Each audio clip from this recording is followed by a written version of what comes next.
In this world, angels live among us. Many great invincible beings of immeasurable power, a bridge between us and the gods. These creatures are not as you might imagine them. While some are human-like in their appearance, most are alien. A sitting mountain, a giant boar, a hovering sphere.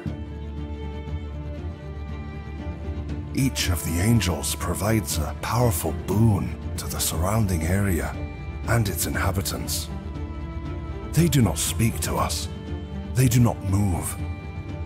We built our world around them. They shaped our cultures. We rely on them. Until something dark came along. Now, one by one, the angels have been slain. The people of the lands around them slaughtered. A wave of death is spreading across our world. Only a few places remain as a final bastion of life. Only a few against an endless horde of oblivion. And within these few, a single band of unlikely heroes, bound by forces beyond their understanding. In this world, there is only a single word that describes their soul-bound connection.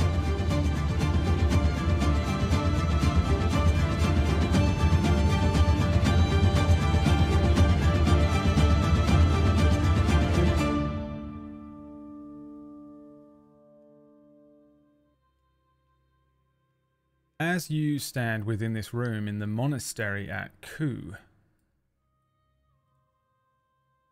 the sort of moonlit etchings on the wall lit up radiantly, there is a strange sensation that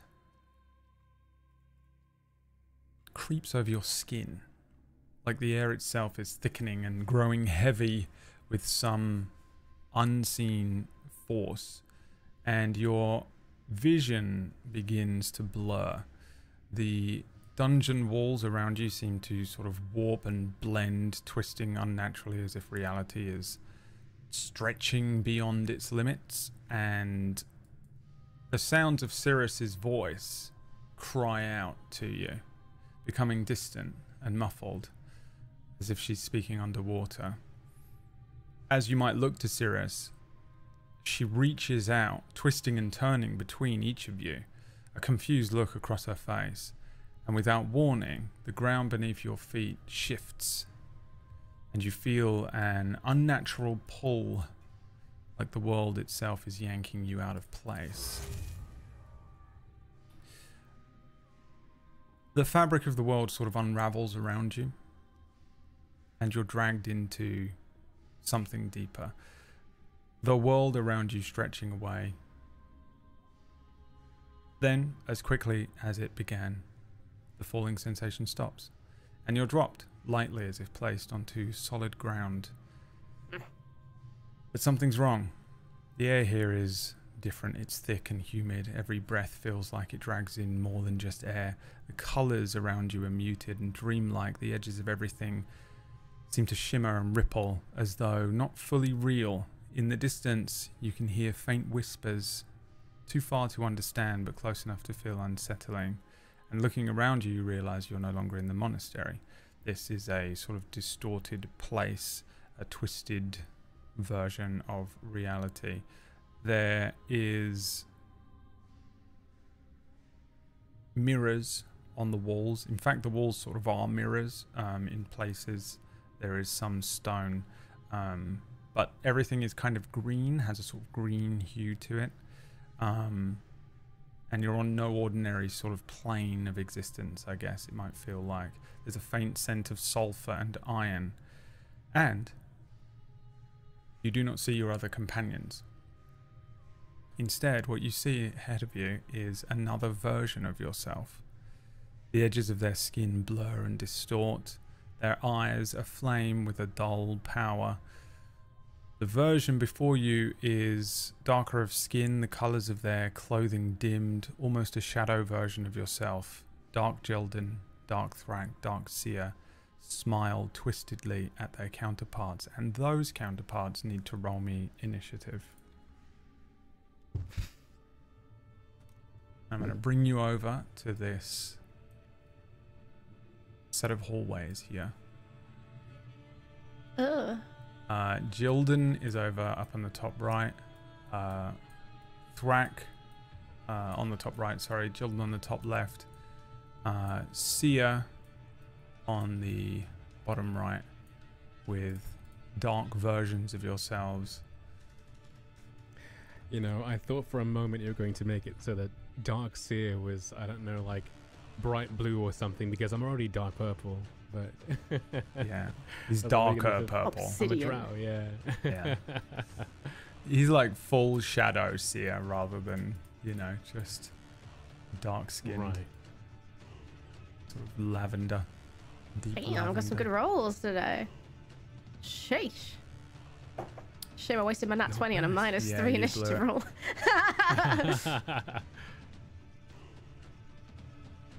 Okay.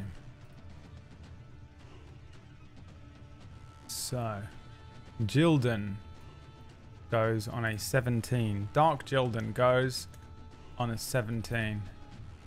Seer goes on an 18. Dark Seer goes on an 18. And Thrak goes on a 26. Dark Thrak goes on a 26. It is real Thrak first in the turn order. How annoying is it for all of you if I do this every round just for the chat? You know what? I won't do it. I'll do this. It works. You do whatever you want. Well, you've already told me how to GM before this began, so I won't be listening to you.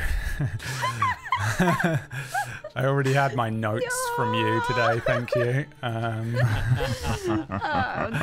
I'm not kidding when I tell you I cut out 2 paragraphs from the opener. No, you did not. Yeah, I saw it coming up and I panicked and got rid of it. Oh, that is... She's never going to sleep You again. do not understand how I'm going to think about this stressful it forever. is. I hate myself. Thank you. Okay, Thrak, you are first. There is a very clearly malevolent version of yourself standing ahead of you. Right. Okay. Give me a And, passive arcana check. Yeah. What? Passive? Yeah, just roll one. Okay. You're 15, a very bad roll. Yeah, but you're aware that you're sort of trapped in an illusion. If you've seen Naruto, it's a bit like being trapped in a genjutsu or something like that. You're just kind of caught in this bizarre, illusory world right now. So you can naturally be aware of that. All right, what do you do? This pillar next to me, I'm assuming is like solid. I can't go through that. Yeah, correct. So there are sort of areas in this room that are strange demonic obelisks and fiendish carvings that are adorning the walls, standing up from the sort of center of the rooms that you're in, and running across the mirror walls as well. So you can kind of make them out. But Do I yes, have that is any idea where my counterparts are? You can make me Where a perception check if you would like. Is that going to take up my action? I will be yelling if that makes any difference.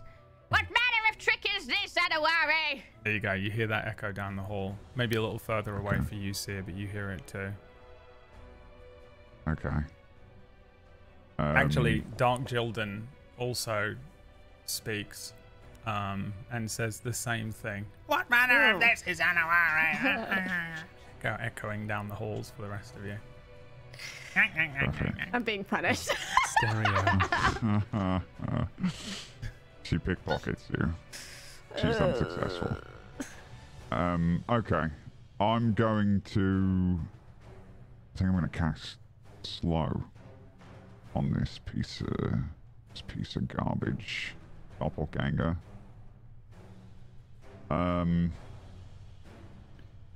So I alter time. I'll round up to 6 creatures of my choice in a 40-foot cube within range. So just that guy. Wisdom saving throw.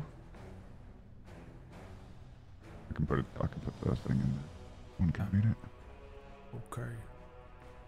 Here we go. Wisdom saving throw. Excuse me a second. I just need to go over here and roll a wisdom saving throw from your character sheet.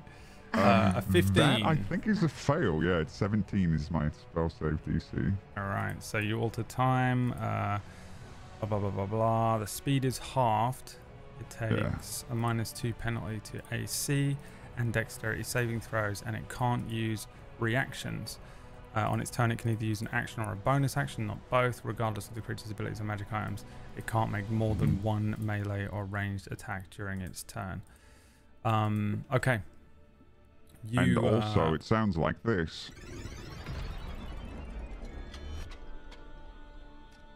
And I slow him. Yes. And then I'm going to run. Well, first of all, you are also slowed. Really? Yes. Well, I really regret being the first person to go.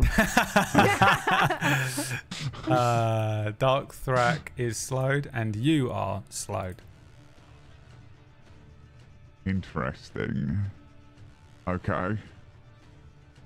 I don't get to make my own save. Alright. Well, I'm still gonna run. Okay. I can move half my movement speed. There we go. Okay. Is that the end of your turn? Yes. Okay. Dark Thrak gets to go now.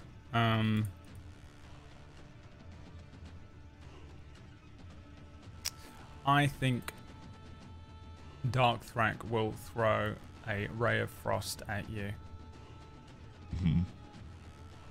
On a 27, that's going to hit. Damn. Unless you do something. I don't have any reactions. I'm slowed. Right. You take 7 cold damage. Dark Thrak takes 3 cold damage. Okay. I think my cold damage is half, isn't it? For the Yeti cloak, or is that wrong? Great. Dark Thrak takes 1. You take 3. Dark Thrak takes 1. And then on top of that, this does... What else does the Ray of Frost do? Doesn't this also slow you by 10 speed, yeah. Alright, so both of you... He gets slowed? Yes. Okay. Alright. I think I know what's going on here. Okay, good. Figured it out. Yeah, it is Sia's turn. I think I stick my hands into my monk's shift, looking towards my counterpart, and go, what manner of creature do we have here? And I just saunter right up to it and inspect it. Give me an investigation check. All right.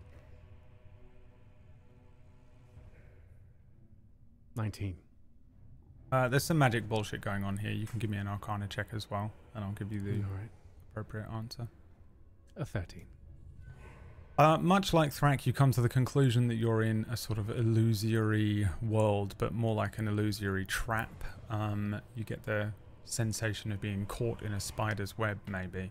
And in front of you is an illusory version of yourself that is, for all intents and purposes, an exact copy of you. That is standing ahead of you. It does seem to be tangible, just like the walls and everything. While you are in an illusion, it's not like you're in VR. You know what I mean? The things here are an illusion, but it is tangible. And this is a sort of a physical copy of you, really, standing there, smiling at you. I smile back.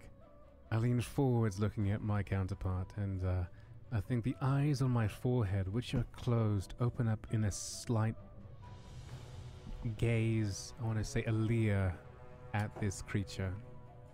and admire it in what I guess I'd be adopting the patient defense trait here, as I just hands in my shift, like in deep pockets, just looking at this creature. Right. Okay. Now, Darkseer is going to attempt to strike you and hit you. Okay. From this point on, I'm just going to let you fight yourselves. So, Darkseer will do everything in his power to attack and hit you. So you tell me what that is, because you guys, I don't know what you guys can fully do, to be honest, and I don't want to have to learn it. So you can blame Mergs. I do. Yeah, full unleash. Darkseer is going to attempt to kill you. If you were real Seer, what would you do?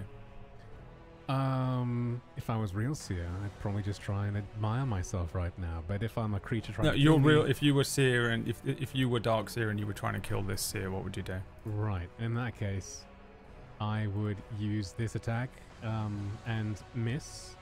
I would then use extra attack again and miss. I would then go into flurry of blows, and that's a natural one. And then I would try again, and then that's Thank disadvantage. God for So you. that's that, and I'd hit with that last punch. Okay. What does patient defense do for you? Just boosts your AC.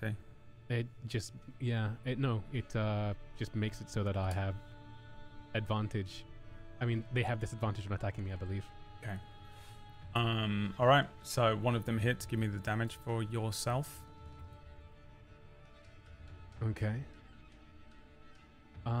That would be 7 points of bludgeoning damage. All right. You take 7 points of bludgeoning damage. Darkseer takes 3 points of bludgeoning damage. All right. Can Darkseer do anything on bonus actions? Yes, but he wouldn't if he's attacking. Great. That brings us over to Jilden, The star of the show. the star of the show. Producer. The producer. Executive Fucking- I hate producer. you all.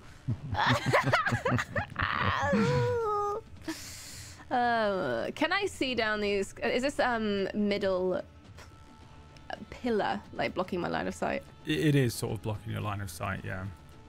You might notice that there's some like purplish glow coming from the hallway to the south of you, and not from the hallway to the east of you. I don't know my north is southwest, but you yeah, you wouldn't have a very clear line of sight with the obelisk thing in the way. How lit is this place? Do I see very well? It's relatively well lit. It's gloomy and like you know, Diablo gloom darkness, but it isn't it certainly isn't true darkness. You can see pretty well. There isn't really that many light sources, but because the walls are almost all mirrors, it's reflecting the light really well.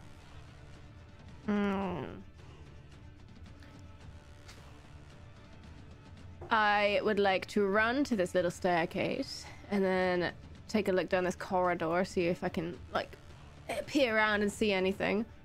Yeah, I don't know if you've really got a good line of sight there. Yeah, not really. You can see But another I will room that see- looks a is lot it- like the one you're in, probably. Yeah, okay, so it's not obstructed or anything. No. Okay, cool. I take a look at my dark counterpart and I look at myself, and there's nothing Jilden hates more in this world than herself. So a second person she wants nothing to do with it. Yeah. Okay. I'm going to use my bonus action to sprint, I guess, and I'm going to go towards the purple glow, sort of trying to get a look down that corridor as well as the other corridor. All right. Dark Jilden will now attempt to kill you. Now, if Jildan was trying to kill Jildan, what would Jildan do? Probably call lightning. Sounds correct. I'm just double checking to see if it's okay in this room. Yeah, is the ceiling tall enough where a storm cloud could feasibly appear? Yeah, this is probably pretty tall, this room. Yeah. It's like a weird, twisted mirror room as well, so... Then she would call like lightning. A pillar right there if line of sight is an issue. I don't know. Well, it's within 60 feet. I mean, you can also just move like this. Yeah, they would. Yeah, she would just move. Pull it in here. So that's a dex save from me. All right. Oh god. We all know you're good at dex saves. Oh, wow. That was so close. Had to beat a 16, rolled a -3 15. Just -3 dex. Okay, so the clouds appear above where you are. This dark version of Jildan shuffles around the side of this kind of central pillar as you start moving southwards. You stay there. You recognize the familiar hand movements and maybe the words uttered before suddenly the clouds appear above you and the lightning strikes, and you take 3d10 lightning damage, which is 21. 21. Lightning I rolled damage. well that time. Painful. And Dark Jildan will take 10 lightning damage as well. You see them kind of react to a reflected bit of damage. What is your problem? What is your problem? She says back. Okay. Can Dark Jildan do anything on bonus actions? Only heal or wild shape. Would you do that? Not here, I don't think. Okay. Background to Thrak then.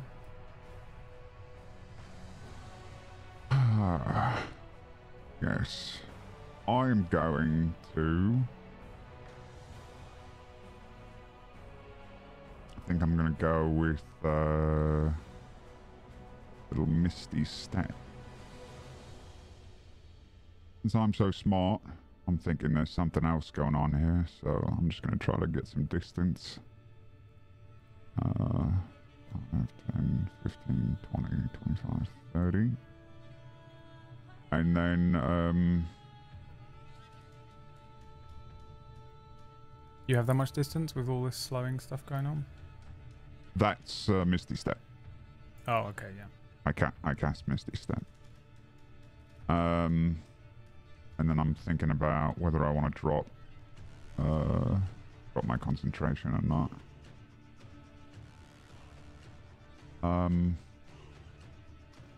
Yeah, I'll drop concentration. Okay. And I'll move another... I can move 20 more.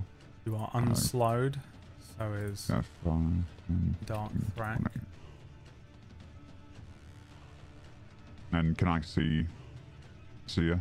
Yes, There. you can see Dark Seer as well, just launching this barrage of strikes towards the Seer that you might recognize. Yeah. Okay. Now, if you were Thrak, and Thrak was getting away down this tunnel, what would you do to I try want and to kill him? myself. Okay. Yeah. And I have my... So, Ray of Frost.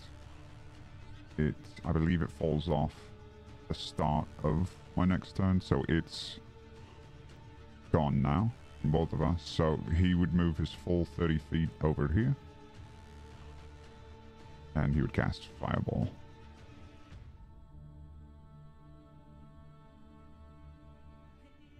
Where is it? Down to here? This way? Here is where I was thinking. Yeah, you just follow him. And then launch a fireball. And then launch a fireball into the hallway. Alright. Do it. Gonna kill myself. Give me the roll. Yeah, well. Okay. Fireball. That's 33 fire damage with a DC 17 Dex save, and I'm not very good at those. You get a 9 So I'm down to 9 hit points. 9 hit points. That hurts. Yeah. Dark Thrak takes 16 fire damage as well. Yeah, this fireball goes off. Do you have a fireball sound? I do. Might have one. It might be a dragon. That works. Yep. Dragon. A fireball is launched down this hall. I think, Sia, you sort of recognize, just at the last moment, out of the corner of your eye, you see Thrak moving, and then you just see flame hit the side of this hallway and then just engulf the whole thing. The entire place lights up as the light reflects off the mirrors and refracts, I guess, down the hallways as well. Thrak then stumbling forward, caught in this flame, looks a little worse for wear. Okay, ending Dark Thrak's turn. That brings us down to your turn, Sia. Alright, well, loath to hit my own self in the face. And also distracted now a tiny bit by the commotion in the corridor. I think what I'll do is I shall disengage from myself and run 40 feet up to the neck of this corridor. Where all the fire is coming from, that seems. Mm-hmm. Well, I mean, it's already happened. Yeah. And then I see Thrak, and I surmise he wouldn't have done it to himself. And I'm then going to keep going, using Step of the Wind to then dash over here, which is 40 feet of movement. And then I see Thrak. Mm-hmm. And I think a wicked smile crosses my face, and well, I'm unable to, at this point in time, reach him, I don't think. So I reach into my robe once more, and I fling from it a dart towards this dark creature for an 11 to hit. That hits. That does hit. That's hilarious. What? I have 9 Very armor. I'm a wizard. Yep, so the class 6 cannon. points of piercing damage. 6 points of piercing damage. Thrak, you take 3. I take damage. Okay, excellent. Yeah. This dart strikes the Thrak ahead of you. You see it react to the damage. There's also a wound that opens up in a similar place on Thrak himself. Okay. And if I hear Thrak grunt, you see me go, and then that's my turn. Okay. How does Dark Seer attempt to kill Thrak? Darkseer would try and kill Thrak? Yeah, Okay. 100%. Right, in that case, he would... let's see, I need to get my yardstick out here. You're gonna He's beat got him to 30 death with feet it. of movement, and then he could then use yardstick. Step of the Wind to get to here.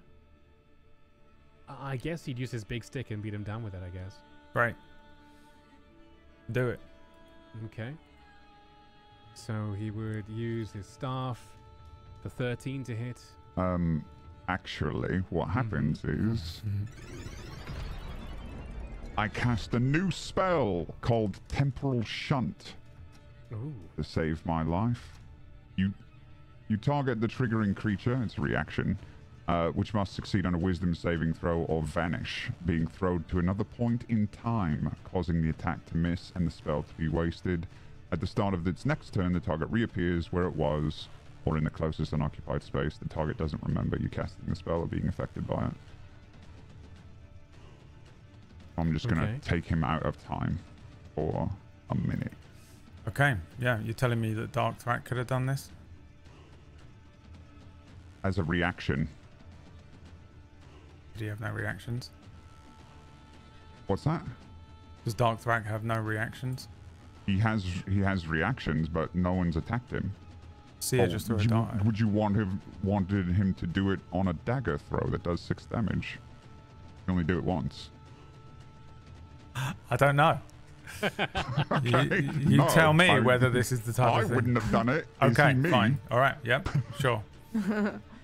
I'm about to die. That's why I'm doing it. All right, Wasting my 15, only 5th so- level spell slot. I'll allow it. He fails. Yeah.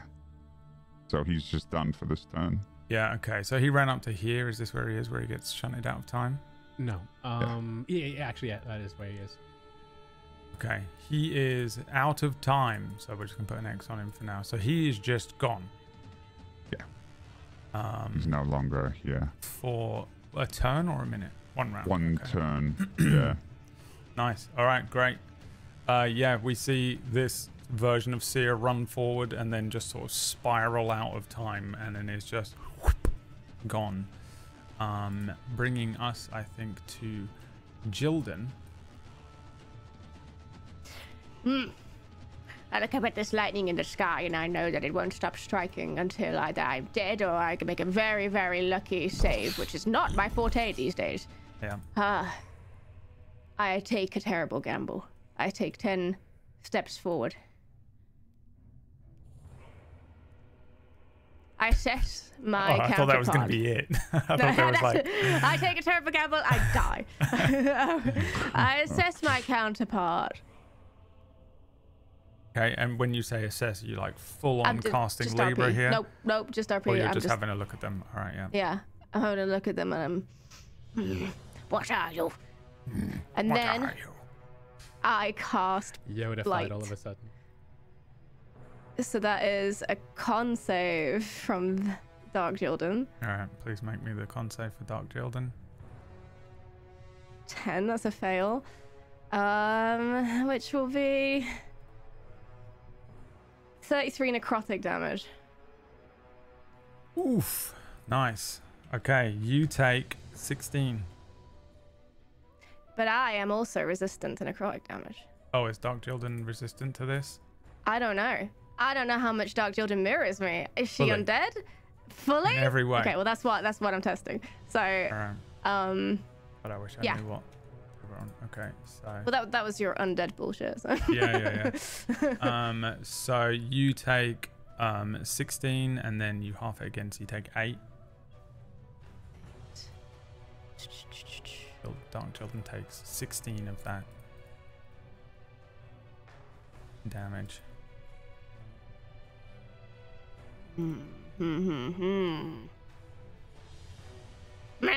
Trixie, aren't you? Trixie, aren't you? And then I bonus action healing word myself. Wait, there's a bonus. Yeah, okay, cool. 7 healing.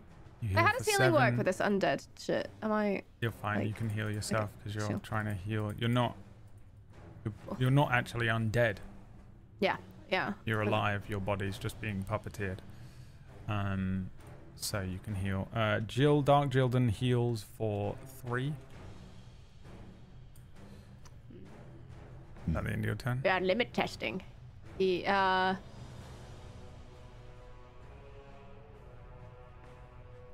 I moved 20 foot back towards where I could. Can I hear you guys? I'm assuming I can hear you guys echoing. You probably heard I a haven't- fucking fireball go off as well. Yeah. You heard a fireball, yes. All right, then I moved 20 foot towards where you guys were. Okay. That's my end turn. Now, if you were trying to kill Jilden as Dark Jilden, what would you do? I would cast the Call Lightning again because that does. You just do it over and over, basically. So that's another dex save for me. A 1.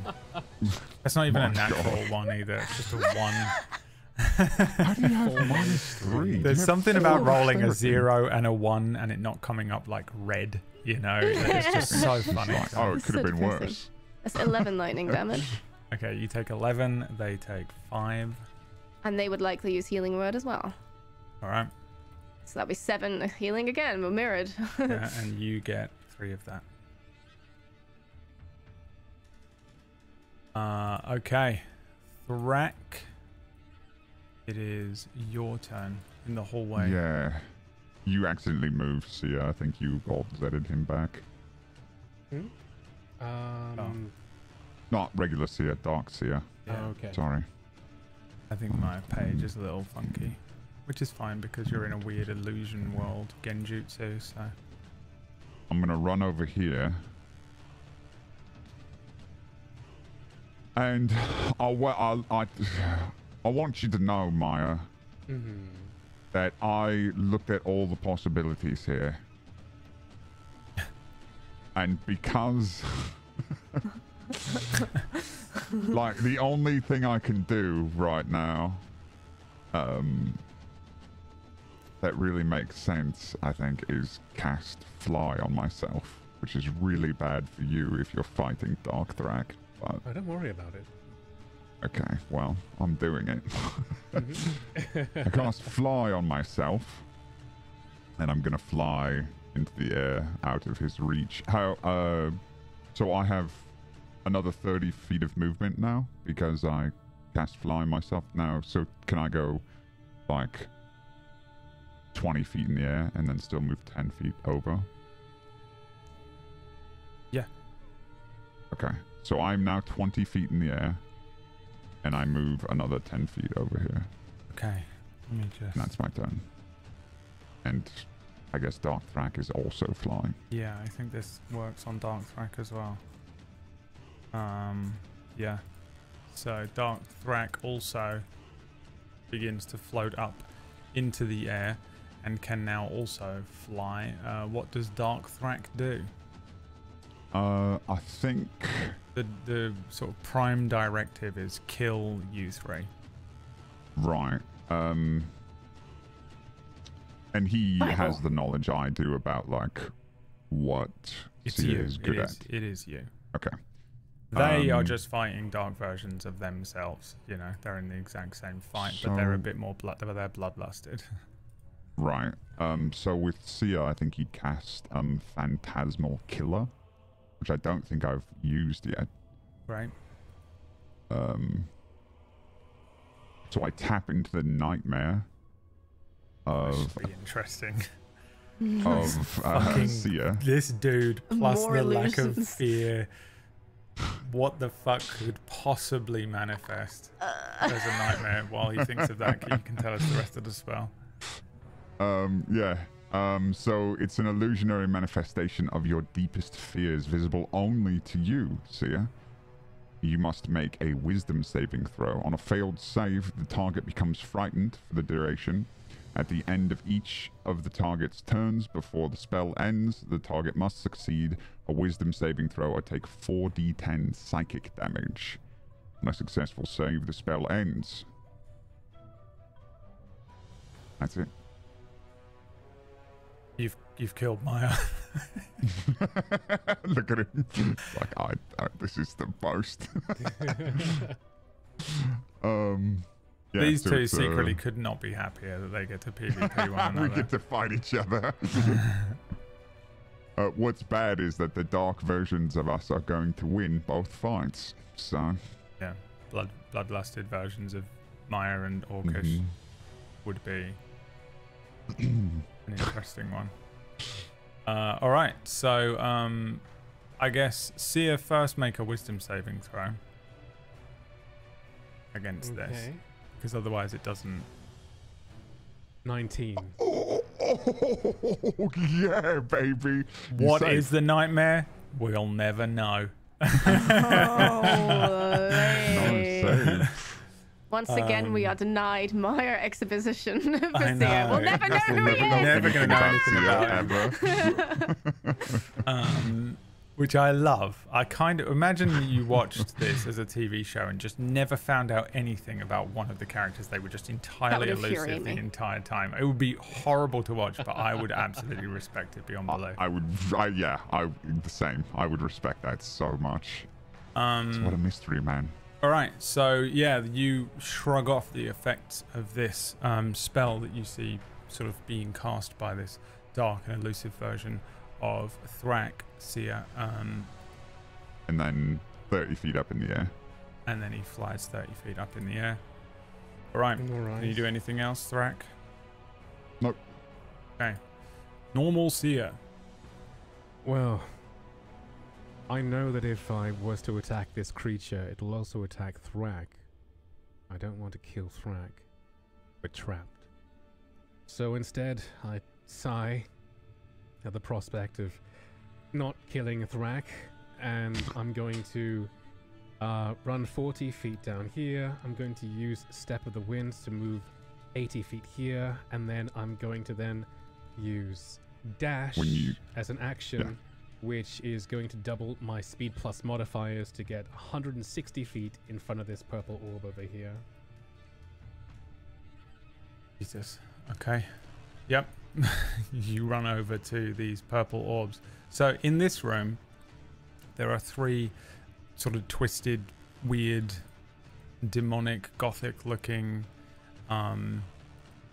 altars with sort of transparent, glowing purple orbs that are hovering over the top of these they're almost like altars. The flame in the there's a flame in these orbs it's very, very translucent, like it's sort of only very lightly there. This purple flame, which is purple flame and not dark fire, is just sort of sitting above these effigies, but I don't think they really look like much to you when you first approach them. I don't know if you have an action to investigate these things. You may. Okay. So I may investigate them? If you've got an action, yeah. You can sort of interface with them. I use action search, and now I have an action. Right. I will investigate. Or at least try. With an 8, I'm not trying very hard. To be honest, this shit means nothing to you. This is the most bizarre... I mean, you're in this bizarre setting anyway. You know that you're trapped in some sort of strange illusion. You know that there's going to be ways out of this thing. But what the fuck these 3 random looking demonic altars with these sort of magic illusory balls that are floating above them are, it means very little to you with your first sort of cursory glance and just trying to take in as much information and see if anything here makes any sense, and it kind of doesn't. Are the balls solid? No, it would almost look like a hologram to us with modern eyes, you know, that kind of look where it's very transparent or translucent looking. Okay. Want to do anything else? I can't. That was my action. Okay. It is the return of Dark Seer, is that correct? Yeah, he's back. He's back. Dark There's Seer no idea what's happened. returns from the fucking camo-y that you fucking put on him, spiraling back into existence, and I think probably, I'm guessing... From his perspective, we just disappeared. He's like, what? Oh. Right. Yeah, I mean, for sure. That's what he's thinking. He knows where all of you are. What, okay, the cool. dark versions of yourselves are like hyper aware of everything. They are tapped into this world. They understand, you know, they can feel the vibrations. They can smell your smells. They know everything. Because they are part of it. So what would you like Dark Seer to do here? Thrak is flying up in the air. Normal Seer ran round the corner. There is also a turtle woman. I don't know how far Seer can actually run, but I'm guessing he can just Barry Allen around this whole place if he wanted, so. I can Barry Allen 160 feet without being able to attack. Well, that doesn't sound very bloodlusted to me. Well, you can do... Exactly. He could do his action surge like you just did. I mean, I could do, and then I could Barry Allen 360 feet and get back to exactly where I was, but... Turn the world back in time like Superman. If he's 20 feet in the air, I can't attack him unless I use a dart. That's about it, really. Okay. So I guess I'll try that. Alright. So I guess I'd move into position. Like, I need to be at least 20 feet from him, otherwise it's disadvantage. Yeah. Well, then you'd have to be right underneath me because I'm 20 feet in the air. He can get right underneath you. All right. And then he throws a dart for a 21 to hit. Yep, that hits. Okay, that's 5 points of darting damage. I have 1 hit point. Okay, you take 5 damage. Dark Thrak takes 2. Okay. And then I guess you mentioned action surge. I guess he would. Would he use action surge or would he wait? See, would wait. It's a waste of an action surge.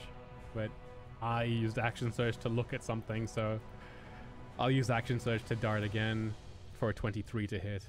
Yep. Hits. Hits you. 8 points of piercing damage. What does that do for flying? Right. Is that a concentration?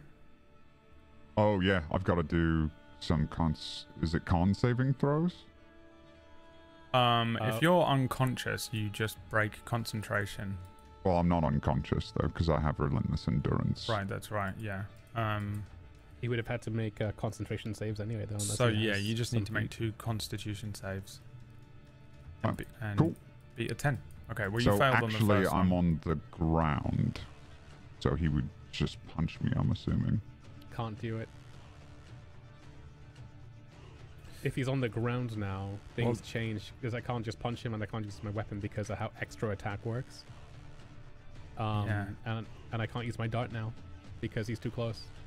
Well, It's 20 to 60. technically, Mm-hmm. he would have fallen. So you would have thrown the first dart, which would have broken his concentration. Then he would have fallen and taken, how high up were you? 20 feet? 20 feet. So I think that's 2d6 damage.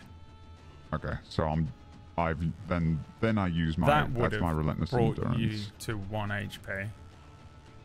Then it would be Seer's second dart. Couldn't use the dart right now unless it's with Because you were right, disadvantage. so he'd have to punch me or something. Can't punch. You can use the dart with disadvantage. Okay. Darts. Where did my darts go? There they are. 10. That I'll have you try again. okay? Wait, is that disadvantage though? I Is that rolled just a again because 10? I rolled like a 23 before. Oh, okay. Yeah, and then you'd But have then I another rolled a 17 anyway. you'd re-roll it, yeah, to a 17. So I mean, I It's can got roll plus again. 8. I You mean, have to he's gonna with roll a nat 1. disadvantage, though. does he redo the whole roll, or he redoes that one roll? I think it's the attack. Let me read it.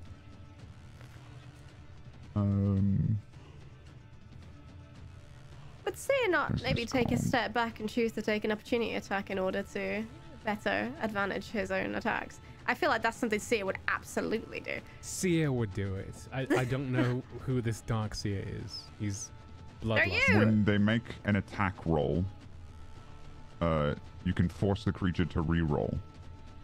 Yeah, okay, so it would be with disadvantage, but that's still a 17 or a 27. Yeah. Okay. So I am hit and unconscious.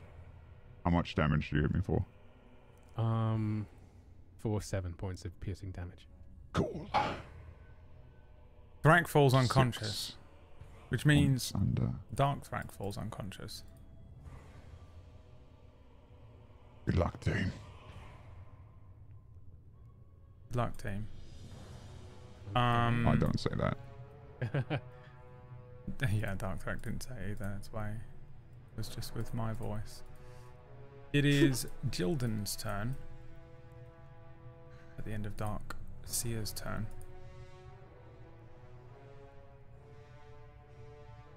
Real Jilden. Yeah. Jilden Prime. Do you say anything, Seer, in that chamber? I'm trying to figure out if I would change course. Maybe a what is this? Nothing really, you know. I do like the sound of my own voice, but I wouldn't be going, wow, what's this? Core blimey. It's not really a Seer thing. You went full anime. Yeah. For the opening while there. But the sounds of combat have moved quite far away from where I am. So I'm debating whether I'm going to roll a dice. Let's see if a 1 stay course or a 2 if I go to the light. 2, I go to the light. Alright, in which case, I go 30 foot this way. And, wait, that's it. Token blade, that game. Wait, And I call lightning. In fact, haha. Now, because there is already an existing storm cloud, I feel like I can technically utilize this. I don't know. Actually, no, maybe not. Maybe not. Use their own storm cloud against them. Well, if you're outdoors in stormy conditions when you cast the spell gives you control over the existing storm instead of creating a new one. So I wonder if I could just get control of the existing storm. But I'm not outdoors, so it's not I would stormy say conditions. it's not your spell, so you'd have to wrestle it away from them. Yeah. In which case, I will simply cast it. So now they will make, what was it, con save? Dex save. Alright, Dark Jordan, here's your dex save. It is a 10 as a fail, which means you will now take 11 lightning damage. 11 Not very lightning much. damage for Dark Jordan, which is 5 for you. Yep. Very annoying. That I rolled so well on their first lightning damage. Zapped, like you've been tased while you cast your own spell. I hate static shocks. And that is... I'll do another healing word on myself. I'm gonna regret using all these spell slots, I already know, but...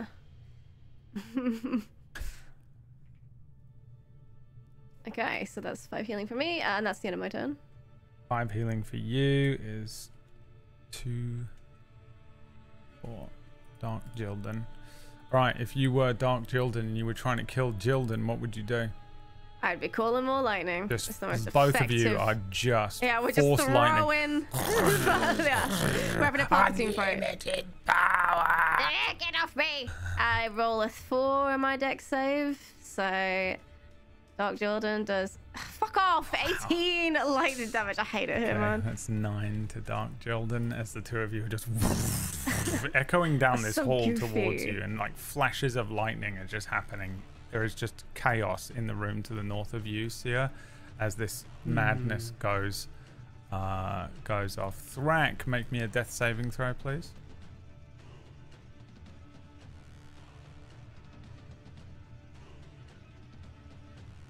15, that's 1 make. Dark Thrak, make me a death saving throw for Dark Thrak. Come on. Yeah! 7 is a fail for Dark Thrak, and that brings us round to Sia, True Sia. What would you like to do, Sia? I rolled wisdom for my conscience. Okay. I got a 17. I'm staring at this orb, this glowing thing, connected to these claws.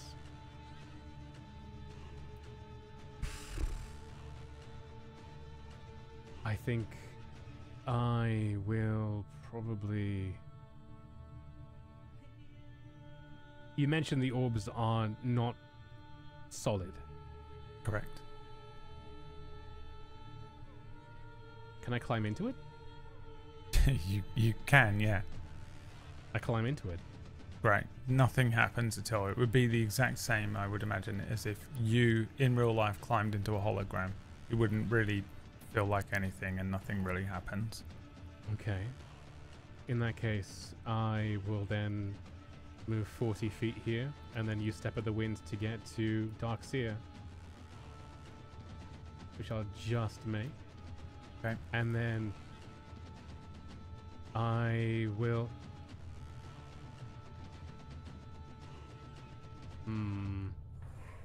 I know this Seer.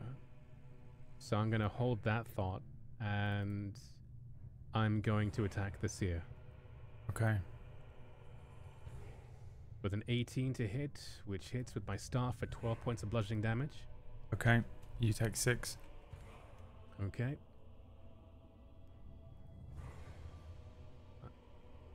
Okay, and then I'll try again for 26 to hit. That's an 11. Yep. You take 5. Okay. And then I'll use Flurry of Blows. And that's going to be a 12, which doesn't hit, and a 15, which doesn't hit. And that's my turn. Okay.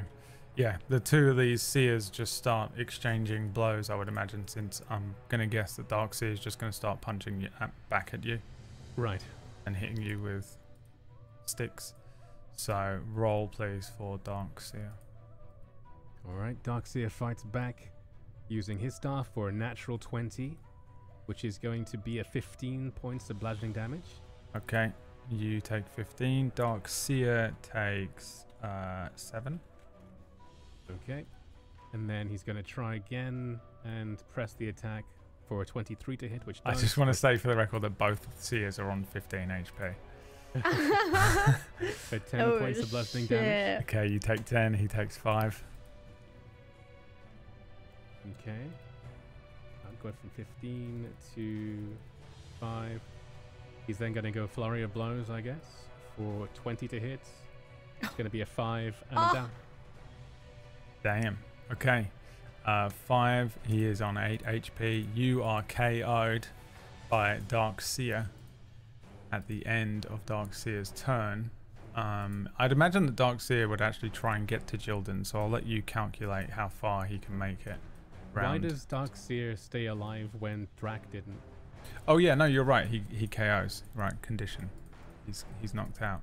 You are both knocked out, correct. I'm fucked. I'm so fucked. It is now all on Jilden.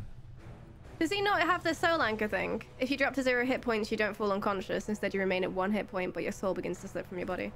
Oh yeah. Yes, This is you So your- I guess I am at 1 HP. You're at 1 Every HP. round you remain at 1 hit point, you must make a DC 10 Constitution And saving so throw at is the start of your Darkseer. turn.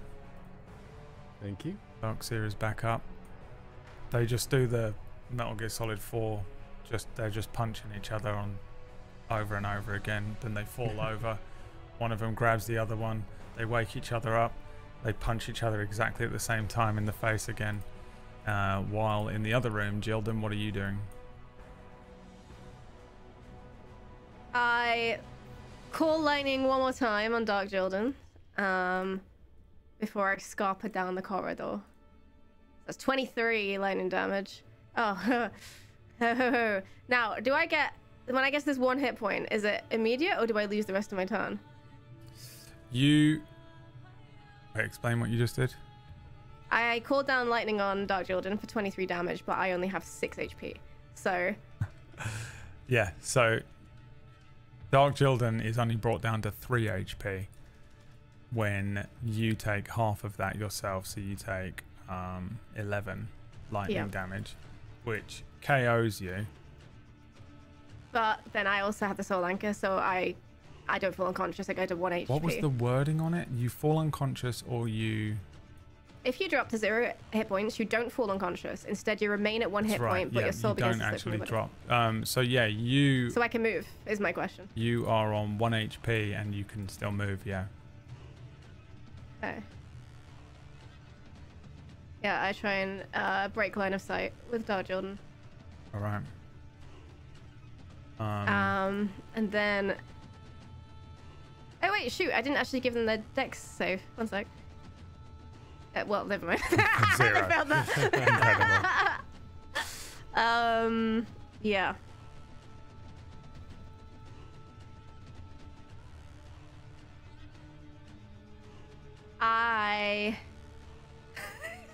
This might be quite protracted if I continue.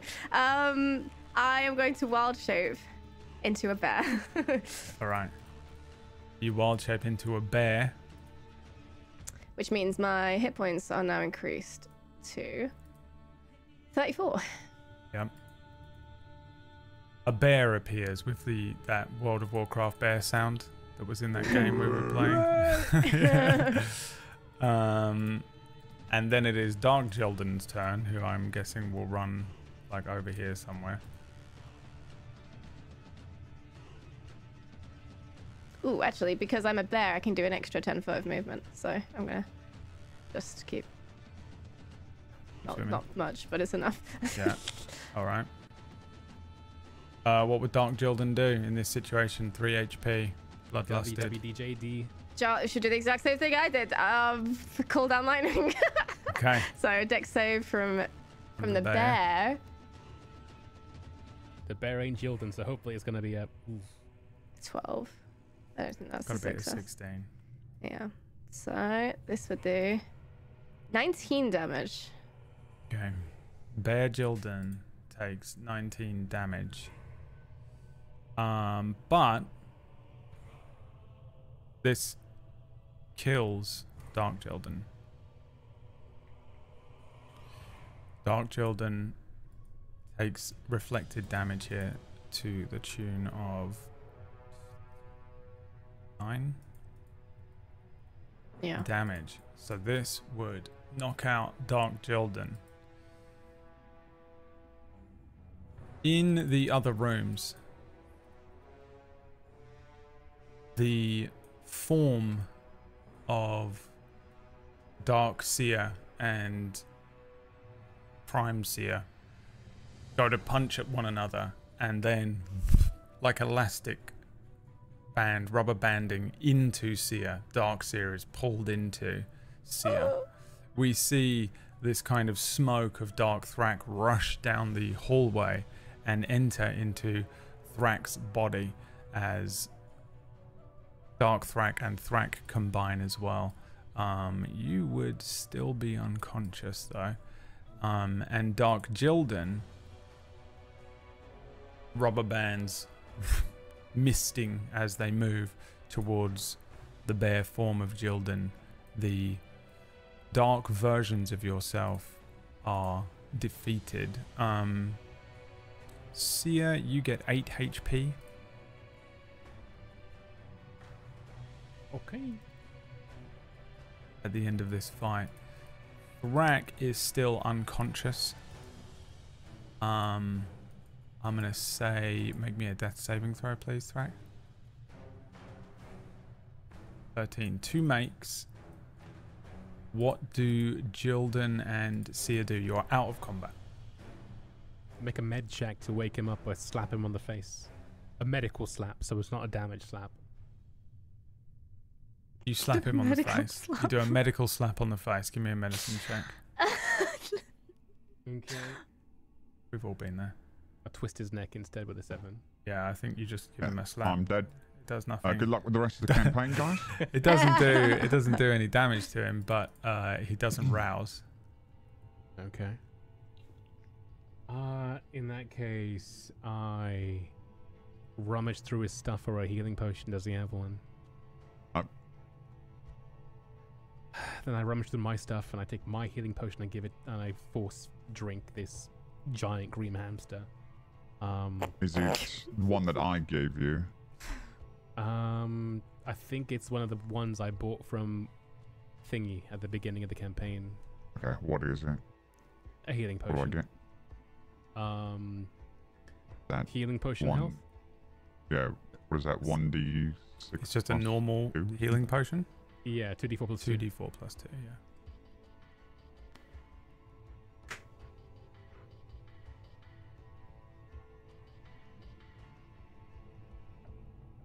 Seven.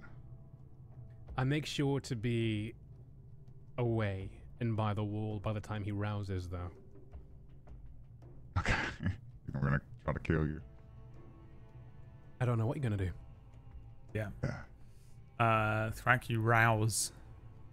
Okay. Ugh.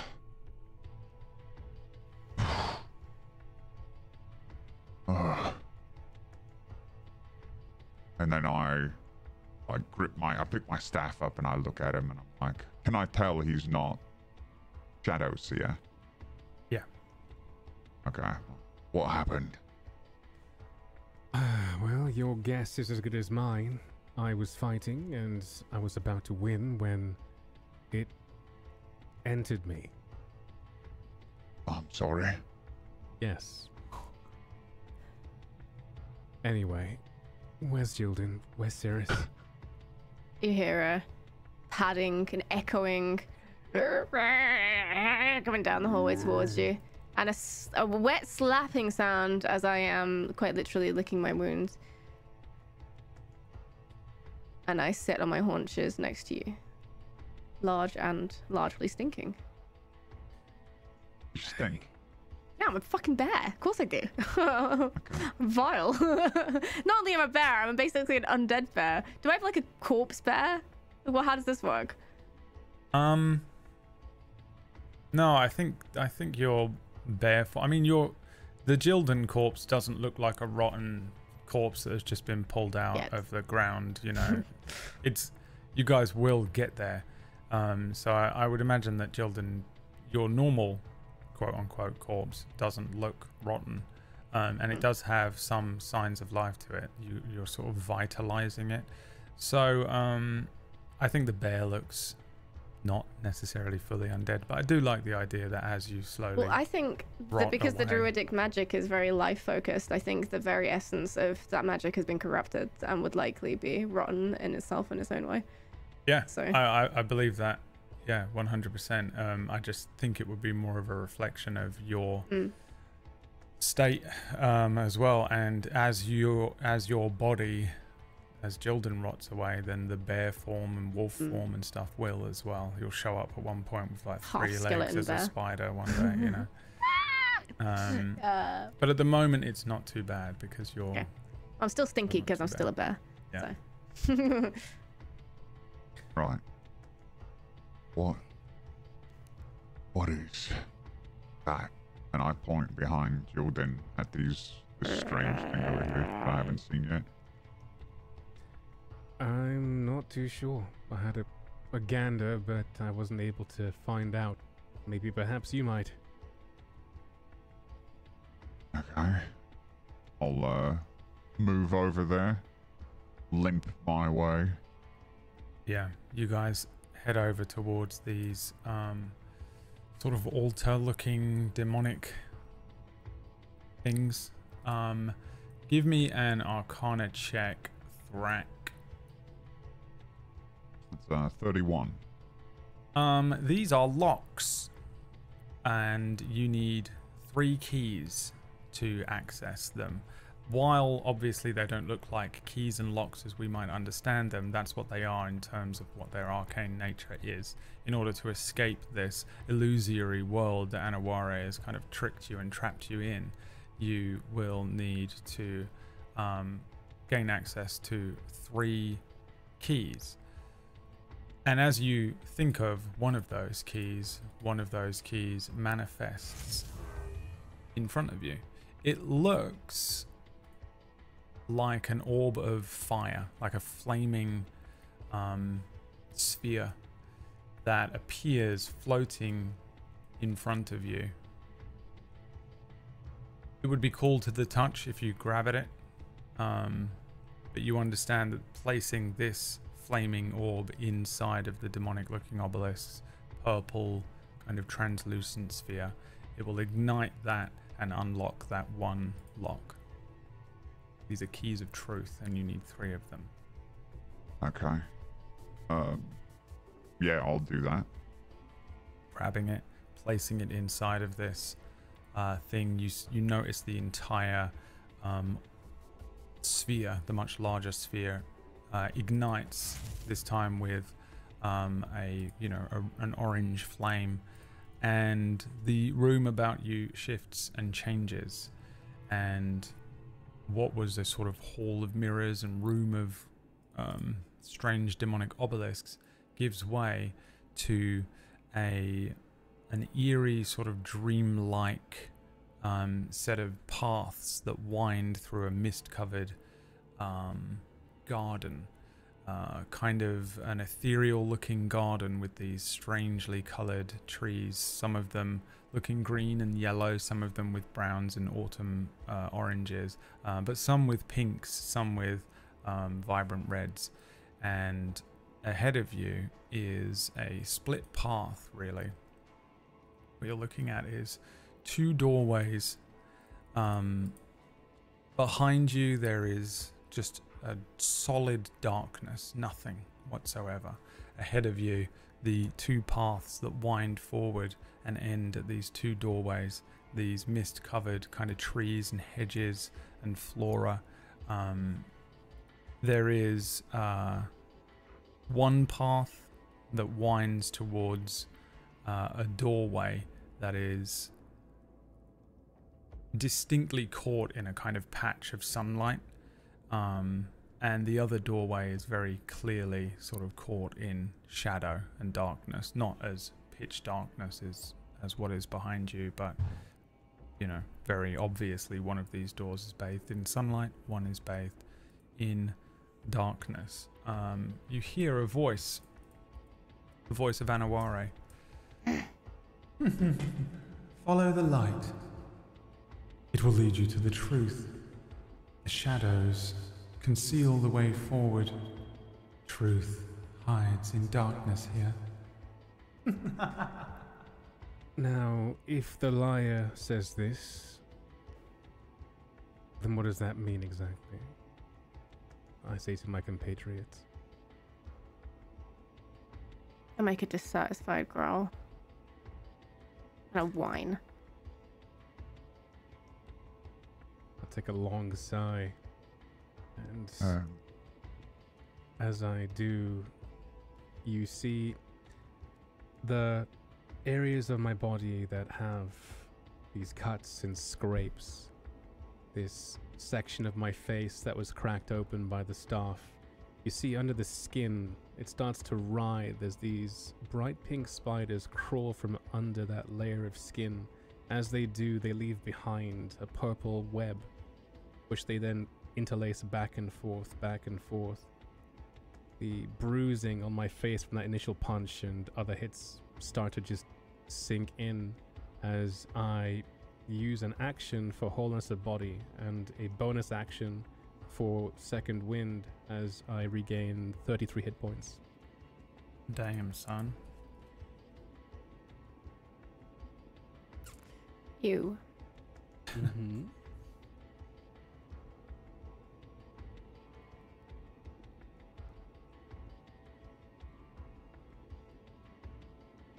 Mm-hmm. Well, do we follow the light or the darkness? When a liar lies, is what she's saying the truth or not? When she is trying to tell the truth. What I truth say does as she if have nothing to was tell? happening. She said, follow the light to get out. It is our salvation. Everything she says is twisted. Right. Which would mean what? We follow the dark or we go straight ahead into that wall? I look around me. Yeah? What are you looking for? There isn't any I'm just sort looking. of... I am in fact looking for Cirrus. But, of course, Cirrus do isn't not see here, her. although all three of you did see Cirrus kind of looking confused at each of you, reaching for each of you as you were sort of dreamily pulled into this world. Yes, my thought process is, I wonder which these paths might lead us back to Cirrus. The light, surely, but...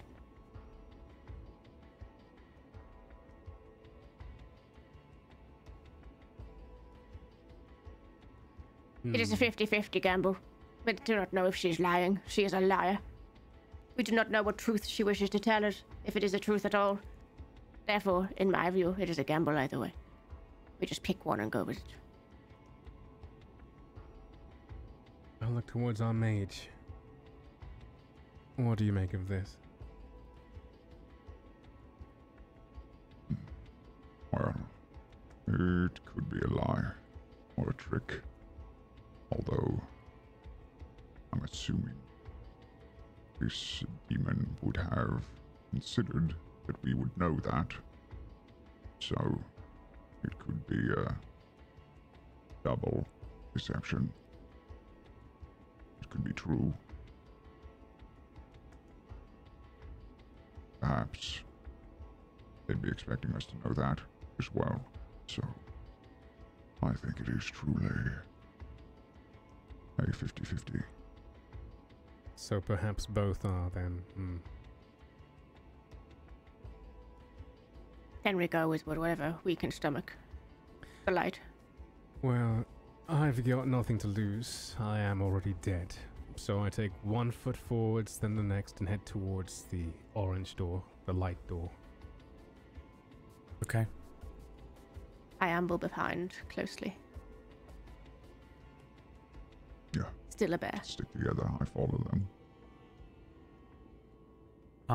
Yeah, you push open the door. It opens very easily, and you step through. There is a sort of moment where the light grows a bit brighter, though the mist kind of continues to swirl around you. It obscures the distance of what you're perceiving as you step through this door, but it's almost as if the garden continues through this door. The path twisting and winding, and for a few minutes you walk along this path, and it feels strange to move through this path. It's a wonderland type thing as it twists and turns awkwardly, but you feel quite comfortable to walk along it. The flora and fauna of the forest around you thickens, the mist thickens, and eventually the path splits again. Though this time both paths appear to be mixed, bathed in a sort of mix of light and shadow. You get the sense that the shadows kind of cling closer to the ground here, and that the light is kind of a little higher up on these doors, but generally it doesn't have that obvious contrast of the first two. You hear the voice of Annoware say, Both paths lead forward, but only one will lead you deeper into the garden. The path where the shadows are heaviest is the true way.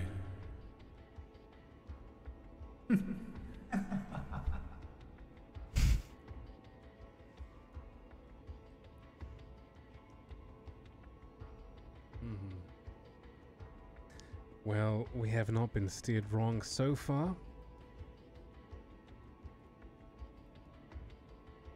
So what say we follow this path towards the shadow?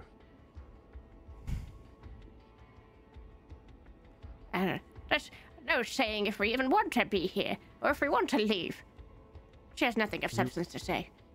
You would rather stay here? No, I'm not saying that. I'm saying there's no urgency either way. What does it matter which pathway we take? What are we gaining? Not for either of us, but there is still hope for our green friend, is there not? Yes, that's not my point. My point is, Well, going deeper into the garden may not be what it seems. Neither may escaping the garden. We have no idea what trick she has up her sleeve. Just leaving, really bringing us back to where we were. Who knows? a so, fair again, point. Besides, I just continue on instinct. I don't recall ever wanting to go to a garden in the first place. What is this garden? Some afterlife? Some strange home to this creature you are so intimate with? Intimate. Mind your tongue. This thing, this whatever she is, tricked me long ago. I made no deal with her. I made no bargaining with her. I dealt with Elnaeth, or so I thought. She is nothing. She is a husk. She is a wielder of strings. We are not intimate. I return with just a simple nod to that, as she tells me more than I would have gotten perhaps if I just asked a question. I see. I keep walking. I look around me at the garden and I look towards the light side and the dark side. I want to know, apart from obviously the fact that the dark side's harder to see, if any of them looks more attractive. I'd assume the light side would seem more attractive, but Yeah, are they appealing? Give me a perception check. Are they appealing? You can give me an insight check. Insight 26. I want to know if any of them are, intrinsically off-putting in any way.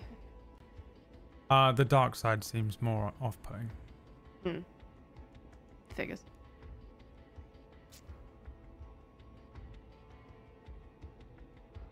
Here's the crux of the situation. Do we go towards the dark to uncover secrets that are uncomfortable, or do we go to the light to leave this place? Away from the shroud of mystery. I do not want to be any closer to that thing than I have to be. I would say that comfort bears no meaning anymore, does it? What matters now is getting out of here and dealing with the mess we left outside before we wither. Try the light. Very well. I turn to Threk to see if he's in agreement. Yeah, I nod. Oh, you mean me? And I just keep walking towards the light door. You push open the lighter door. Make me a dexterity save. All of us, or just Sue? Just Sue. 1 dexterity save coming right up. Or 23. You suspect that this is the correct door, but you have to hop over the shadow that is sitting on the threshold of the doorway. It almost reaches up. It's not really a fist, but the shadow kind of curls up to grab at your foot, less than half a foot up. But you recognize at the last moment that there is something that reaches for you. While the doorway opens and you can see through it, you do have to hop over this shadow. Do you warn the others?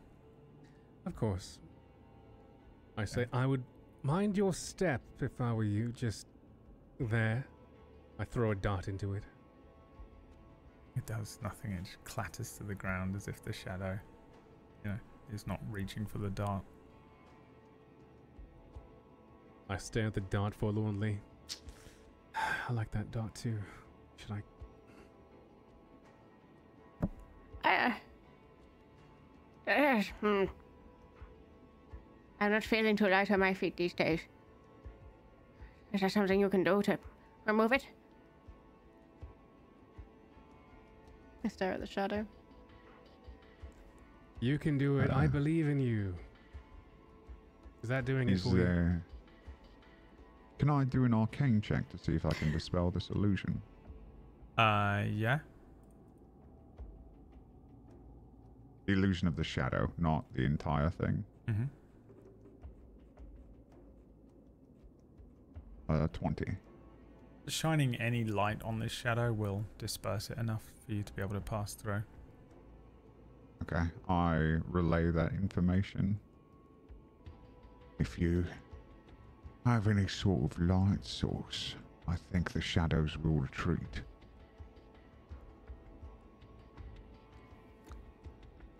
I cast Fairy Fire, and the three of us all are outlined in a light, in a violet light. Can I roll? You can do a dex save. It's every object and creature that fails a dex save. That is a fail. All right. What is the You're color now of the flame that's now around me? Violet. You're shedding it for 10-foot radius.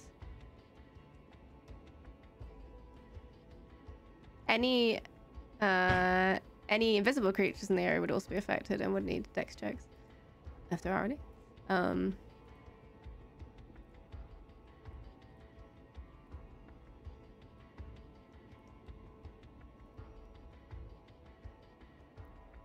Does this dispel the shadows? Recede? Get closer. Are there any invisible creatures? Sorry. Yes, it completely dispels the shadow. The doorway is completely open to it. You see the shadow kind of like recede into the archway of the door. Completely clear. Okay. I'm no longer a bear in casting that. How long does fairy fire last for? I just realized you were a bear walking through these little doors. Well, if I didn't fit, I would have been unbearable. I am unbearable. Big shell, anyway. Yeah. Yes, it does. It will last for Up to a minute. Okay. And I can drop it whenever I want. Okay. Once the minute elapses, you'll notice on your 2 feet are two fist-sized neon spiders emanating a 5-foot glow from their abdomens, like little pink slippers. Cool.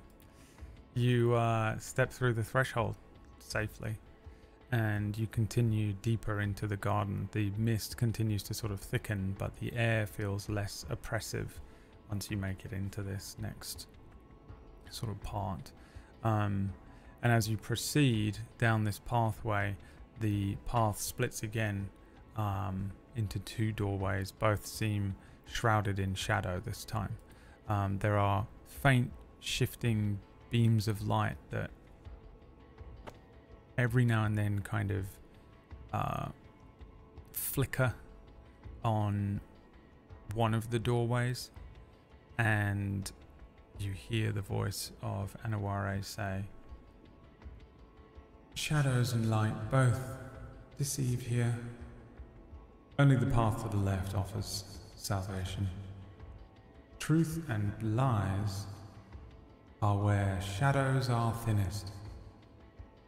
So, go through the doorway that glimmers with light. the door on the left has no shifting beams of light peeking through onto it. The doorway on the right has every now and then these little glimmers. Is my pack intact? Your pack? Yeah. Yeah, so like everything's in there and not just dream stuff. Doesn't work or anything. I'll take out, I'm pretty sure I've got a torch. Yeah, I've got 10 torches, so I'll take a torch out and I'll set it aflame. A little bit of magic. Okay. Doesn't really change anything here. If I go to one of the doors and sort of put my torch close to it, not through the archway, do the shadows retreat at all? No.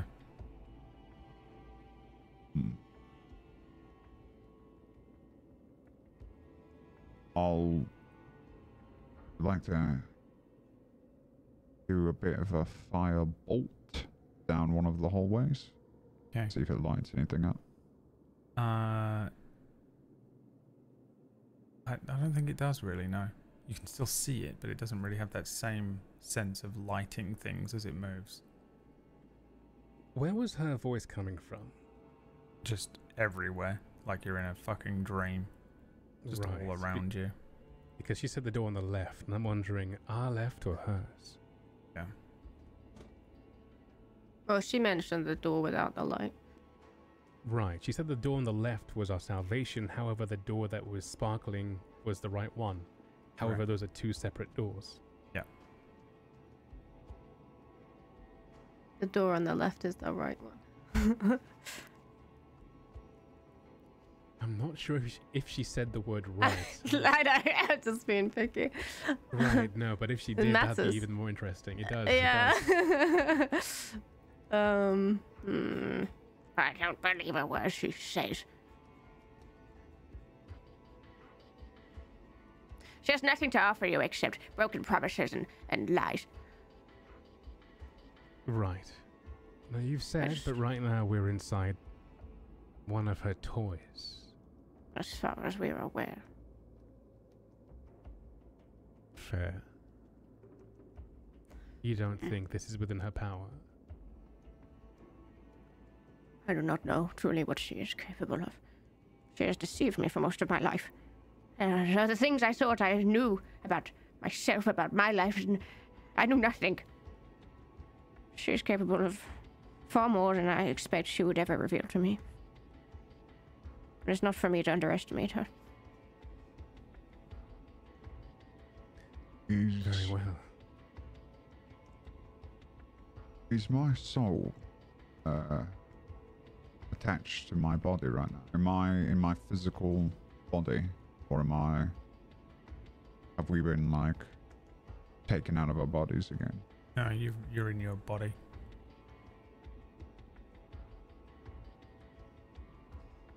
I suspect the answer may lie in the truth of what we see.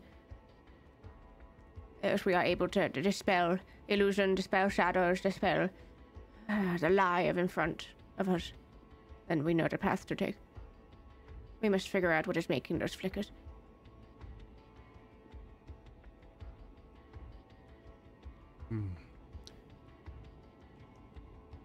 I poke my head around the door that looks to be shimmering with light, and I want to see what's beyond.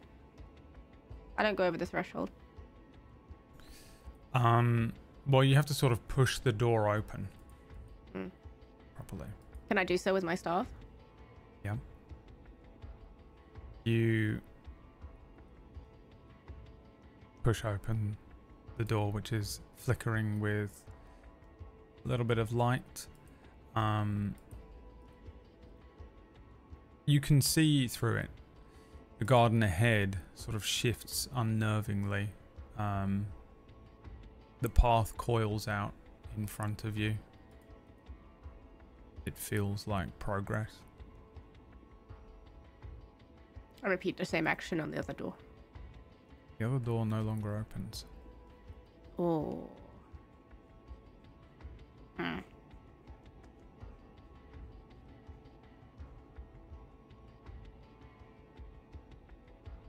All right then.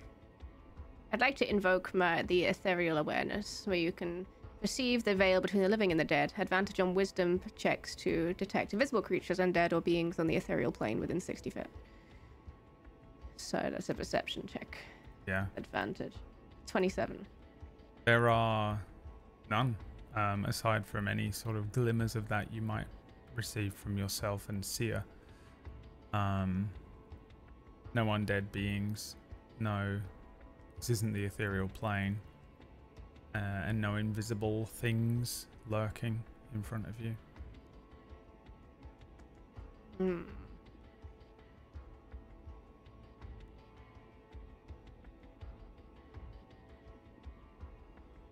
Well, I suppose we have no choice.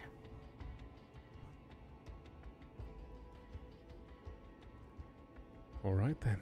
I guess I'll lead the vanguard again, and I just walk ahead into the door that she's opened. Okay. You step through this doorway, and the pathway, there's almost a break in the mist, and you can see a sort of distant clearing. The path seems to lead down, but it begins to kind of circle, almost as if it's circling back on itself, heading downwards and downwards. It becomes sort of impossibly confusing as you walk this path, winding away into darkness. Before there is eventually a light that sort of begins to open up as if you were leaving a tunnel, but shining on the pathway itself. The trees about you begin to light up, and there is a single doorway that sits in front of you. The door is just like all of the other doors, trees and sort of hedges around it, a weird kind of blurry etherealness to the edges of the well, everything.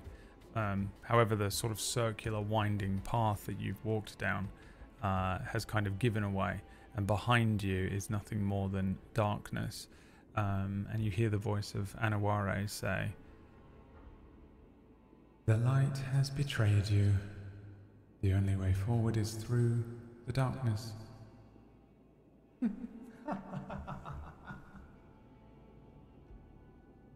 As suspected. There was never a choice. Well, I mean, she did say left. I'm not too sure exactly why. Maybe she's forgotten about what her little setup here looks like. either way. Or she is Is there- corralling us to go wherever she wants us to go either way. This is the thing with her, with everything that we are experiencing. The choices we have are far fewer than we think. We are being pushed by forces beyond our comprehension. They have their own agendas and we are just puppets, pawns.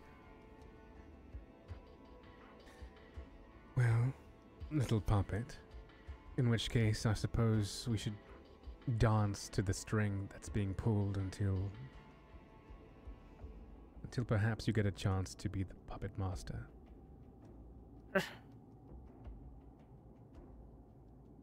Or at least to pinch back. Anyway, so there's a dark door in this area, DM. Yeah, just a normal looking door. Just a One normal, door. plain looking wooden door. I walk up to it and I kick it down. You kick it down. Yeah. You kick it and it opens. You know, it just Sure. opens up.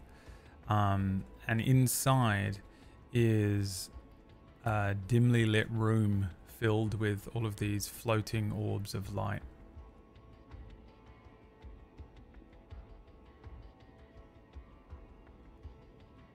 Is it just the orbs of light here? That's what it looks like. It looks like all you can really make out are orbs of light. The walls and floor seem to be just very plain. They might be stone. It certainly doesn't look like the garden. But it also doesn't look like pure darkness like what you've got behind you. Okay. 3 spiders, again, neon pink, fist size, crawl out of my robe. They then weave bubble-like webs and then float up towards these lights. And then just hang there by the lights. Does anything change? Are the lights still there? Yeah, I don't think anything changes. I walk inside and wait for my compatriots. Does anything happen to him when he walks in? Nope. I will also walk in. Okay. Gildan too. Yes, I linger for a while, but not too long. Okay. You step into a room that is just filled with these kind of strange looking orbs that are lighting up the very plain looking flooring here. It is just a plain stone looking, masoned and flat, but nothing, dark. The walls are kind of the same thing. It's almost just a liminal space of darkness. The orbs seem to stretch out endlessly, and they're at different elevations throughout the room here. They're hanging from the ceiling. They're floating in the air. Some of them are close to the ground, some of them further up. They're spaced sort of randomly and oddly. And as you get close to these orbs, you can see that they contain glimpses of the adventure that you've been on since starting this campaign. Distorted in varying ways. You can see little moments from different perspectives, some of them from Gildan's perspective, some from Thrax, some from Seer's. You also see a few of these orbs hold different fragments of memories as well, not just moments that you all shared and recognized, but different moments from your past, personal moments, significant battles, childhood moments. But something is always off in each of these memories. It might be as simple as someone is wearing a differently colored robe, or it might be that there is, for example, in one of Thrax's memories, the boar is a pig, not a boar, you know, something off in that way.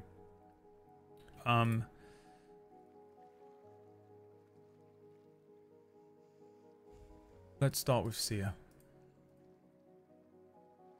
As you look into one of these orbs, it transfixes you a moment. It holds your gaze a little more strongly than the others.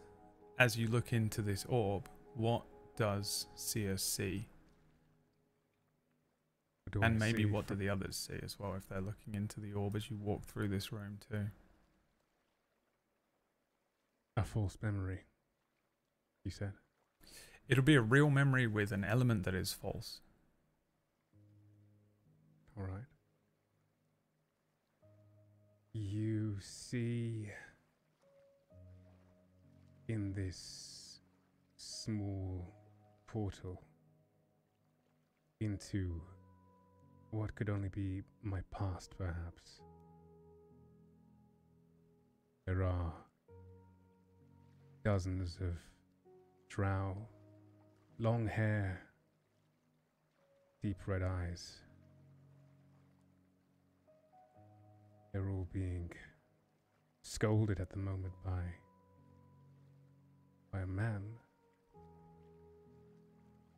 He's correcting them on the proper use of a weapon, how to talk, elocution. There are a couple on the corner.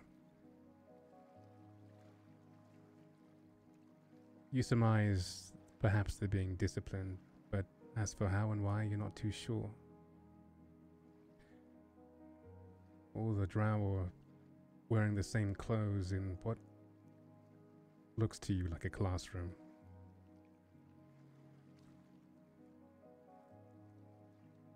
You also see this drow there as the orb shifts and shimmers and the perspective changes. There's another drow girl you see with 9 eyes in the front of the class.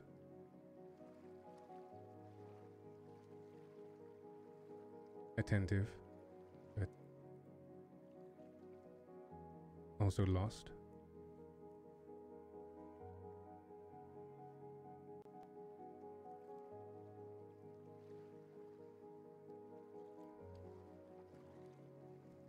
Seer! And then the ball changes again. The perspective shifts. It almost seems as if maybe perhaps time has changed in this short moment. There's a commotion. There's blood running on the road. Again, you see that same girl with the 9 eyes being dragged away. You hear them calling out for their parents. The father's not there. The mother's calling out back for her, but those shouts are cut off. Literally, as a knife is plunged into her.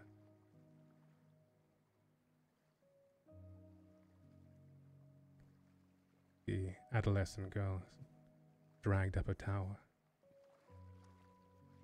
It gets light before it gets dark, before it gets light again. They look up and there's a shift, a monk's robe on the floor. And this half drow, half spider looking creature looks at them.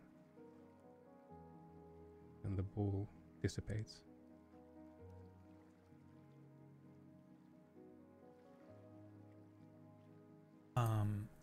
The other two.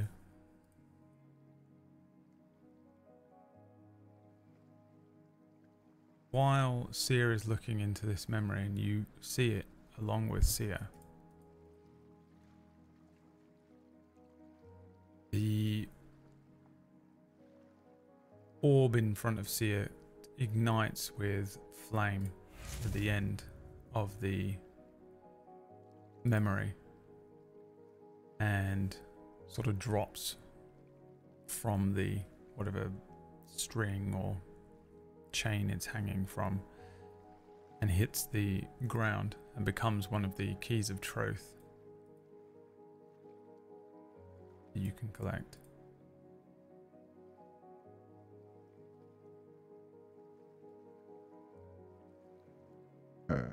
Okay. I'll kneel down and... Does it look the same as the other one? Mm-hmm. I'll pick it up. As you pick it up and you stand back up, there is one of these orbs very close to your face, Thrak, and as you look into it, you have a similar experience in that you see a sort of fragmented memory of yours, something from your past, some moment, whatever it is, with an element that is wrong, one thing that is wrong about this memory. What does Thrak see? And potentially the other two if they're looking that way as well.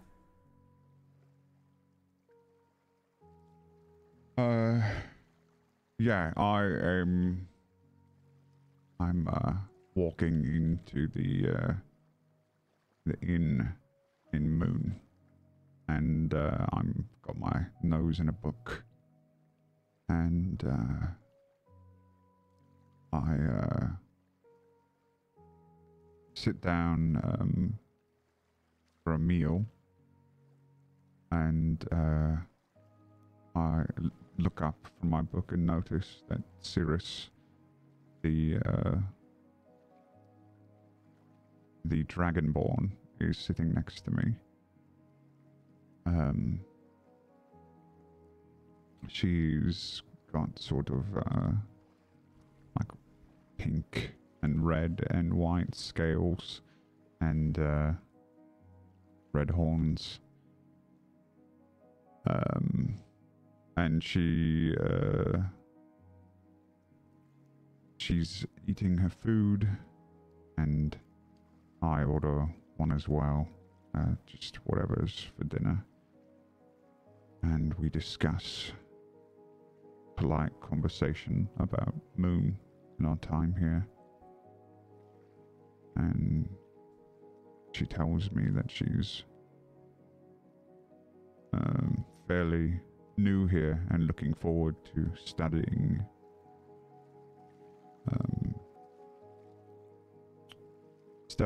some magics in the and religion in the temple.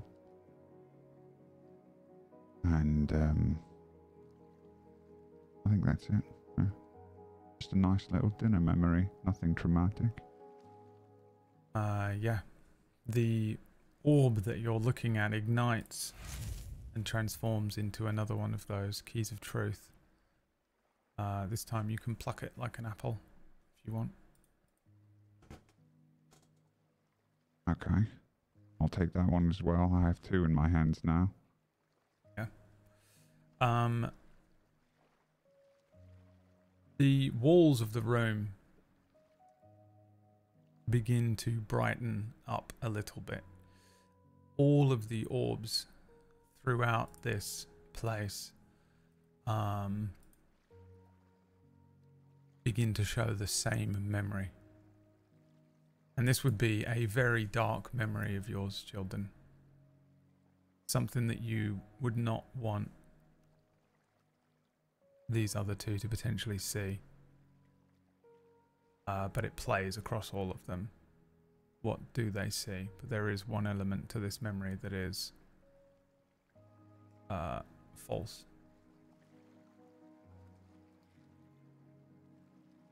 The memory begins at a campfire in the middle of a forest. It's dark. I'm sat with a blanket around my shoulders, my pack next to me. Besides me, my companion is sat in similar attire. He's rubbing his hands and holding them up to the fire. He's laughing, and I'm staring at his face. There's a joy and a freedom about me that perhaps has never been seen before. My companion and I laugh together, and we grill some meat on the fire. before we begin settling in for the night in our little camping packs. I lay down and make sure he's settled. He's an attractive man. Flowing blonde hair. Not young by any means. On the older side, he's battle-scarred. He's seen a lot. His eyes glow with a subtle yellow hue. But I make him some tea, and we settle down, and I cover him in a blanket, and I cover myself in a blanket, and we stare at one another. And we murmur to each other as we fall asleep. As the perspective shifts from the back of my companion's head, and rather to my perspective and the front of them. It is not the male companion I'm looking at anymore. It's a horned demon.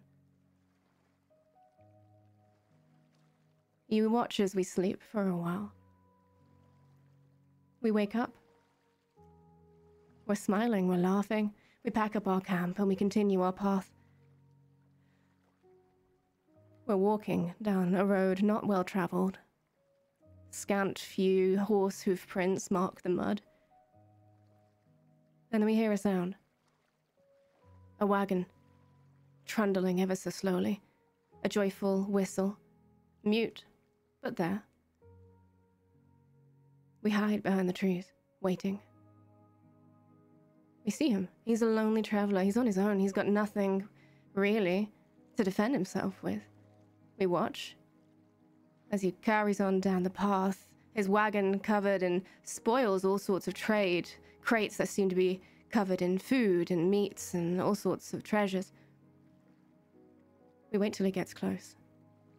We jump out in front of him. We exchange words, pleasantries at first, and then becomes the real deal. We want whatever he has in his wagon. In fact, we'll take his wagon too, if he doesn't mind. Of course, he declines. He wants to keep his wagon, he wants his goods, he has a market he's supposed to be going to. Why would he ever give anything like that to two strangers on the road? But there was never a choice in the matter. My companion, with his flowing golden hair, jumps next to him on the wagon, pulls him over, and with a quick flick of his knife, slits his throat ear to ear. I look onwards at the two of them. When I look down at my hands, it's mine that are covered in blood, and not his.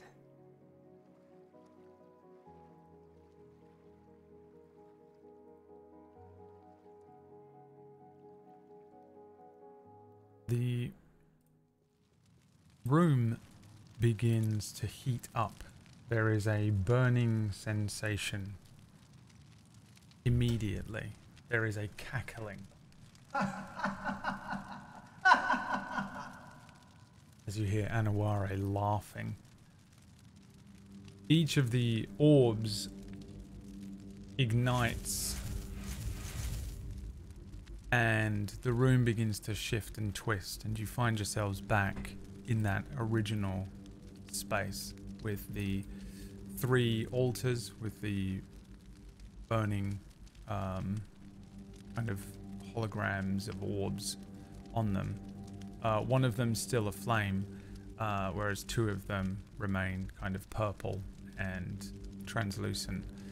The heat carries over from the rooms with the room with the orbs in back to this place, and you feel that sensation regardless of the fact that the flames seem to have gone away. You still feel that heat on your bodies as you stand here, Thrak with 2 keys of truth in his hands, and the room shifting and giving way as you return to this mirror, green sort of mirror, refracted set of halls and chambers.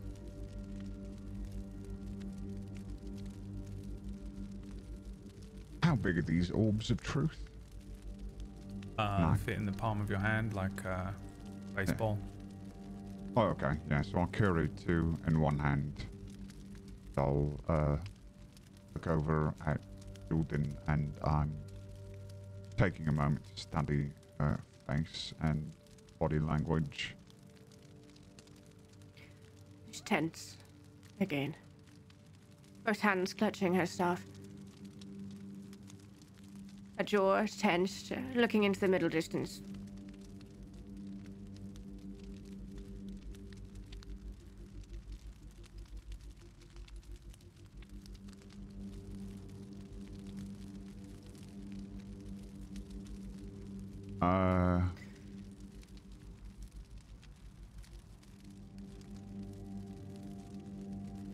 Yeah, I just sort of look down at her through my spectacles and then blink and move to the 2 statues.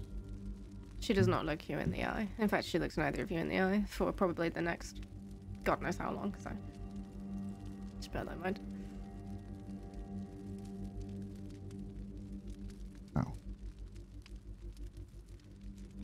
I put the 2 keys where they belong. Yeah, you put the first one into the sort of magic arcane altar thing. It ignites, the flame taking more tangible shape, similar to the first one. Walking over to the next one, you do the same thing. And then, without warning, there is a sort of blinding flash of light. And as you sort of instinctively close your eyes and open them again, you are back in the temple. Cirrus standing beside you, the moon, sort of moonlit etchings that were on the wall, the tapestries. However, each of those tapestries suddenly ignites. The ground beneath your feet begins to tremble violently as cracks of molten fire tear through, spewing flames up, catching the tapestries and burning them. A sort of hellish set of flames spew upwards and spiral up in these strange arcs as a form, sort of monstrous looking, wreathed in flame figure that is radiating fire like an inferno, pulls its way up out of the ground before you. More cackling.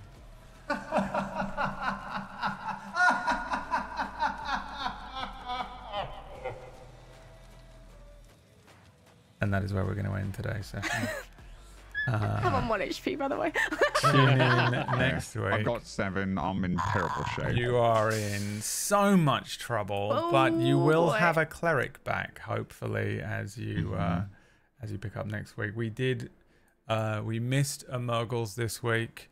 Mirggles is away for a week and will be returning next week.